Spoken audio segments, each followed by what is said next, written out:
Нарны хамгаалтад тосоо хэрэглэнэ. Гадаа гарах ч л байгаа бол. Энийг зөвхөн одоо ингээд хавар болж байгаа ч юм уу, зуны улиралд хэрэглэн гэж байхгүй. Түлэгдэхээс сэргийлээ ч юм уу, эсвэл харлахаас сэргийлээ ч юм уу. Нарал гарч байгаа бол энэ чинь УФО буюу хит ягаан туяа бидний арьсанд одоо өглөө хэмжээгээр нөлөөлж байгаа.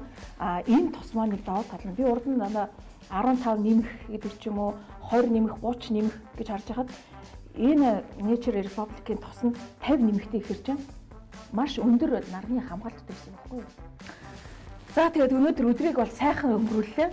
Биш тэгээд одоо нүрээ цэвэрлээд унтаад ер нь одоо тэгээд 8 цаг хүрсэн өнөөдөр би тийм ээ унтчээж арчин нөхөн төлж ийж унтчээж энэ чи би чинь сэргдэг учраас одоо тийш очиж нүрээ цэвэрлээ. Тэгээд маргааш уулзъя зөвчтэй маргааш улам сайхан ирч хүчтэй цагаа өнгөрөх бах таа гэж бодож байна.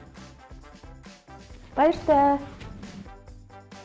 Өнөөдөр эмч маань өдөржин даалгавар гүйцэтгэж явсаар байгаад ядраа байлгүй дээ.